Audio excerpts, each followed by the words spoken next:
This is AZ Audibles. I'm Eric Sorensen, live on location at Venezia's at Greenway and Tatum.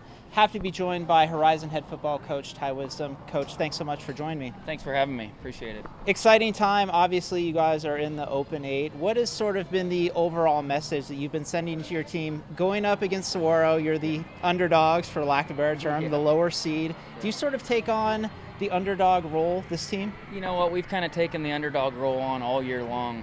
You know, and we looked at looking at the preseason. We weren't even in the top 10 in most 5A pools. So playing the underdog, these guys have done it well all year long. But you know, they've just come to practice and come to work every day, and they do it for the guy beside them. And you know, you can accomplish a lot of things when you don't care who gets the credit.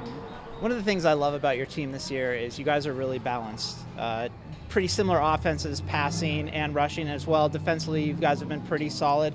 What one unit do you think hasn't gotten enough credit this year, either on offense or defense? Well, you know, this has definitely been the best defense that I've had in the 4 years I've had at Horizon. And, I mean, we've got a lot of good players, but I give my defensive coordinator and his staff a lot of credit, Arab and Justin. It's just done a phenomenal job with them.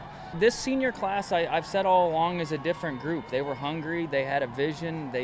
I've said it all year long, they are great practice players. And when you practice like that all week, it correlates on Friday night. I'm joined by Horizon defensive end Kyle Lewis. Kyle, you guys made the first ever Open 8, first ever in history with Open 8. You're taking on Saguaro. How have you guys been preparing?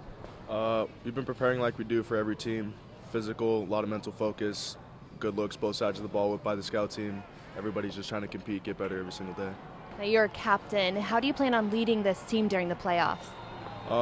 Lead by example. You know, if I see something going on, someone's down or something, I'll go over, pick them up. You know, make sure everyone's positive, everyone's staying with each other and playing for the guy next to them.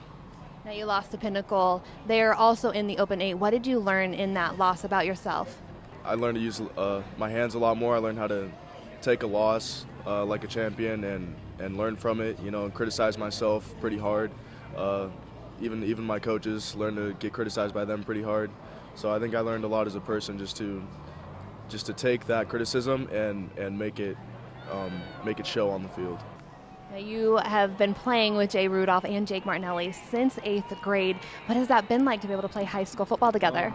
It's kind of crazy. I know a lot of people don't get that, but you know, it's been a blast playing 5 years with them, and they're a great group of guys. I love them. I do anything for them. So. Thank you so much, Kyle. This is another edition of AZ Audibles coming to you from Venezia's Pizzeria at Tatum and Greenway.